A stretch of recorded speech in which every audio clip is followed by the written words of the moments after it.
안녕하세요. 반갑습니다. 주식강 이렇게 이정열입니다. 오늘 5월 23일 6시 30분을 지나고 있습니다. 자, CIS입니다. CIS.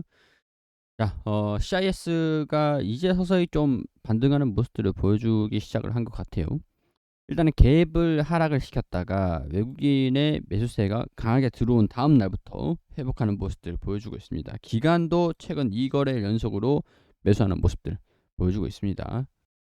일단은 매각에 대한 이슈들도 말씀을 드렸고 실적에 대한 부분들도 말씀을 드린 적이 있습니다. 어떤 기업인지도 설명을 드렸었죠. 한 번 더 간단하게 설명을 드리면 리튬 이차전지 생산을 위해서 전극 제조 관련 장비들이 있어요. 자, 와서 보면은 홈페이지 와가지고 확인을 해볼게요. CIS 홈페이지입니다. 제품 소개 보면 여기 다 나와 있거든요. 쿼터입니다. 쿼터. 리튬 이차전지의 전극을 제조하는 과정 중에서 이게 가장 중요한 장비예요.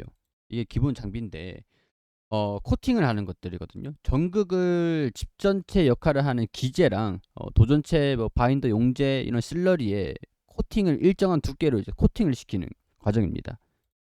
원톤형이든 뭐 2차전지 파우치든 원통이든 일단은 뭐 연속 코팅을 하냐 간헐적으로 코팅을 하냐 이런 것들이 좀 다르긴 한데 테슬라 전기자동차에 적용하는 전지로 좀 널리 알려져 있는 상태거든요. 원통형 전지 같은 경우에는 테슬라의 전기자동차에 적용되는 전지입니다.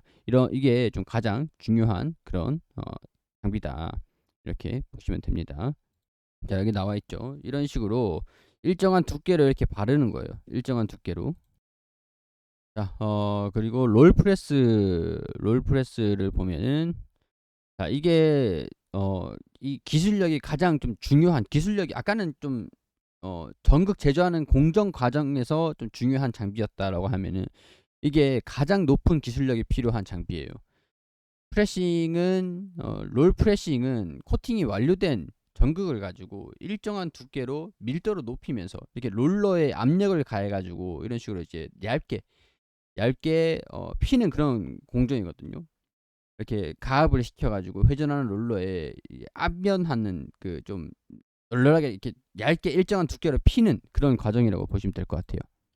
이게 이렇게 압축을 시키면서 밀도를 높이는 그런 효과가 있다. 이렇게 보시면 될 것 같고 실리터 같은 것들은 2차전지에서 제일 마지막 공정에 해당하는 장비거든요.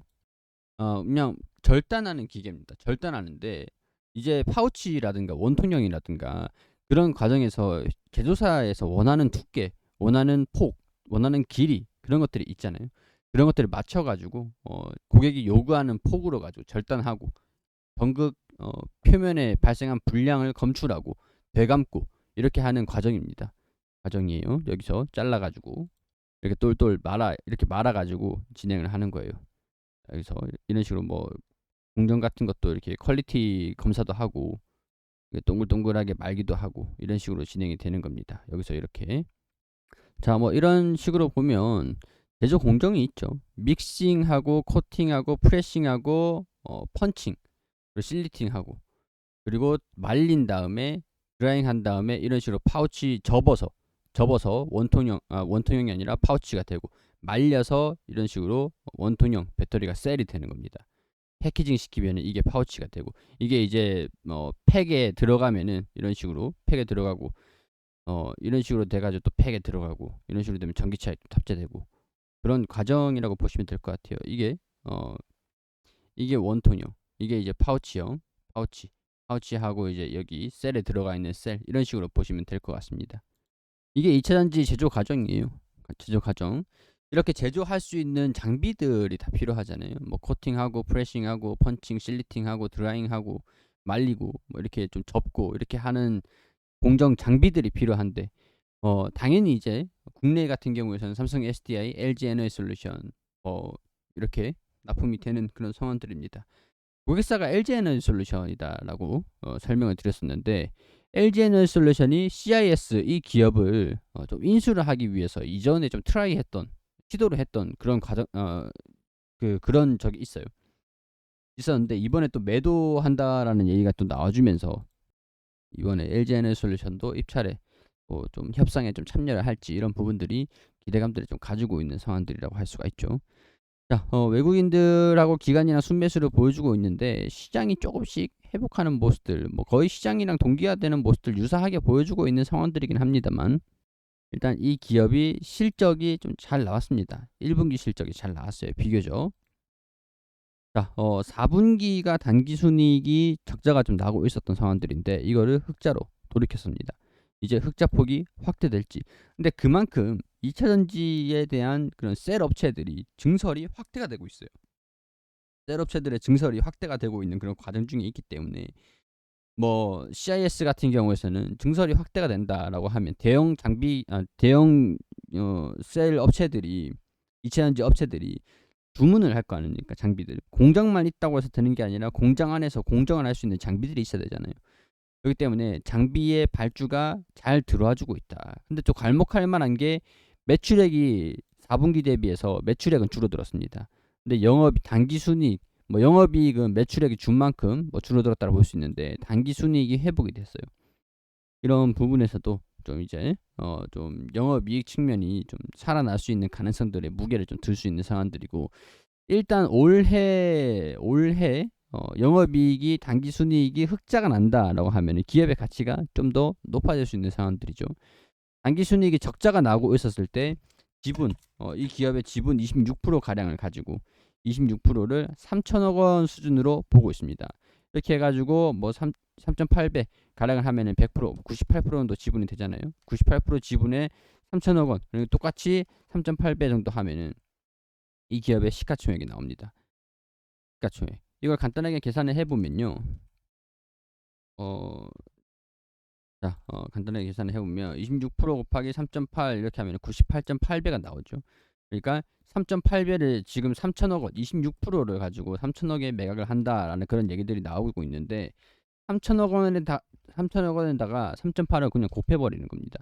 그럼 시가총액이 1조 1,400 가량이 나오죠. 이 정도 되죠. 그럼 여기에다 상장되어 있는 주식수를 나누면은 시가총액 대비해서 1주당 주식 주가가 얼마냐. 그러니까 우리가 이게 반대로 얘기를 하면 말이죠. 지금 이제 거래되고 있는 1주당 단가가 있잖아요. 1주당 가격이 있잖아요. 여기에서 주식수를 곱해져 버리면 61437 단위는 1000입니다.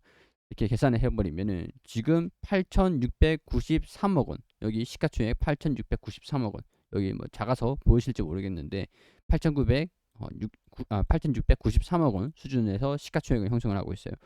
주가 대비 상장 주식수 하면 이게 시가총액이에요. 시가총액. 우리 주식이라는 것 자체가 경영권을 확보를 할 수 있는 그 경영권을 증서로 만든 거예요. 증서를 만든 거. 그렇기 때문에 1조 1000 아까 얼마였죠? 1조 1400에서 상장이 되어 있는 주식수 16437을 나눠줘 버리면은 주가가 18,000원 부분들. 자, 근데 여기에서 26%가 완전히 26%가 거래가 될지 3천억 원이 될지 3천억 원 하단이 될지 상단이 될지 뭐 그건 모르는 거예요. 확정이 돼야 하는 거죠. 경영권에 대한 프리미엄을 포함한 가격이 됩니다. 그렇기 때문에 26%가 3천억이다. 그러면 이거를 시가총액이 3.8배를 해가지고 온전히 100%의 시가총액이 얼마냐. 이게 98%의 1조 1000이잖아요. 1조 1400이잖아요. 이거 100% 하면은 범위가 좀 있으니까 어느 정도 밴드로 보시면 된다. 밴드. 18,000원대다라고 했으니까 18,000원대 기준으로 해가지고 뭐 조금 슈팅 더 나오면 2만원대, 조금 덜 나오면은 17,500원대. 그렇게 보더라도 매각이 확정됐다라고 하면은 슈팅, 적정 주가를 찾아가는 그런 과정들을 기대를 한번 해볼 수 있는 그런 구간들이다. 이렇게 설명을 드릴 수가 있겠죠. 그러니까 지금 어느 정도 주가가 조정을 받았습니다. 분할 매수, 제가 이제 이때부터 이 당시에부터 만약에 이 종목을 접근한다라고 하면은 분할 매수해서 뭐 이 정도, 그리고 손절가를 잡는다라고 하면은 최악의 상황에서는 12,500원 이탈을 하면 여기서 분할 매수했다가 뭐 분할 매수 이렇게 1차, 2차 이렇게 잡아도 되고 1차, 2차 뭐 아니면 1차, 2차 이런 식으로 이 부분에서 포인트를 잡고 내가 얼마나 보수적으로 접근을 할 것인가, 그게 포인트인 거고, 평균 단가를 낮춘 다음에 일단은 뭐 기회가 그렇게 크게 이까지 오진 않았지만 반등이 빠르게 나오면서 하단 구간에서 분할 매수하신 분들은 지금 수익권에 도달을 했겠죠. 수익권.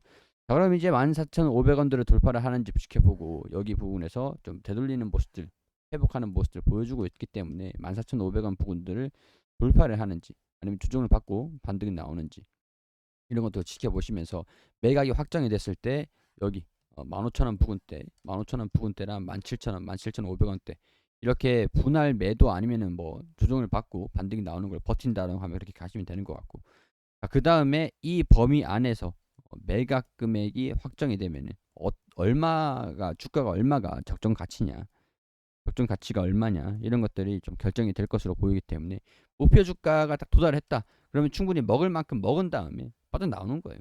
욕심을 크게 더 부리는 것보다. 자, 이렇게 적정 주가를 매각 금액들을 보면서 적정 주가를 선정하는 방법들 이렇게 확인을 했습니다.